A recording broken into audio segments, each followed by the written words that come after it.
2009 সালের 25 ফেব্রুয়ারি সকাল 9টা রাজধানীর পিলখানায় তৎকালীন বিডিআর দরবার হলে শুরু হয় অনুষ্ঠান।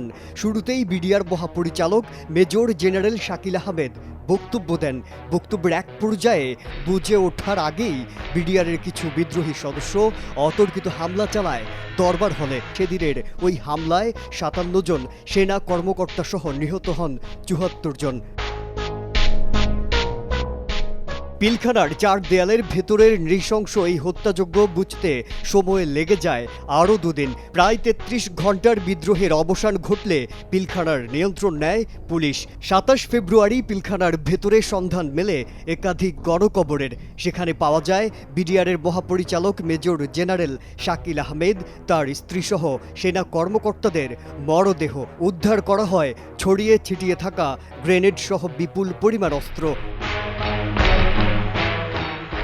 পিলখানার সেই নির্মম ও নৃশংস হত্যাকাণ্ডের প্রকৃত কারণ উদ্ঘাটনে তদন্ত কমিশন গঠন করা হয়েছে বলে জানিয়েছেন অন্তর্বর্তীকালীন সরকারের স্বরাষ্ট্র উপদেষ্টা লেফটেন্যান্ট জেনারেল জাহাঙ্গীর আলম চৌধুরী। স্বরাষ্ট্র উপদেষ্টা বলেন, বিডিআর বিদ্রোহের ঘটনায় 7 সদস্য বিশিষ্ট তদন্ত কমিশন গঠন করা হয়েছে। রবিবার রাতে প্রধান উপদেষ্টা এতে স্বাক্ষর করেছেন। মাননীয় প্রধান উপদেষ্টা উনি সিগনেচার করে দিয়েছেন।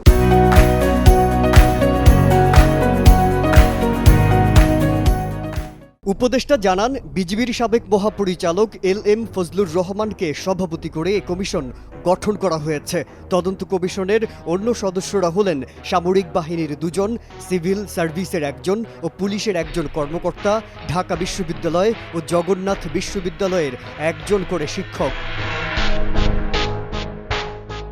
অন্যদিকে গেল 15 ডিসেম্বর বিডিআর বিদ্রোহের ঘটনা তদন্ত কমিটি করা হবে না বলে হাইকোর্টে জানিয়েছে স্বরাষ্ট্র মন্ত্রণালয়। তখন বলা হয়েছিল, বিডিআর বিদ্রোহে হত্যা ও বিস্ফোরক আইনে 2টি মামলা বিচারাধীন থাকায় আপাতত তদন্ত কমিটি করার প্রয়োজন মনে করে না মন্ত্রণালয়।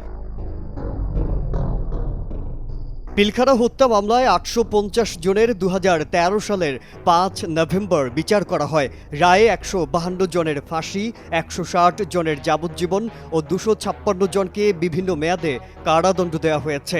আর খালাস পেয়েছেন 278 জন।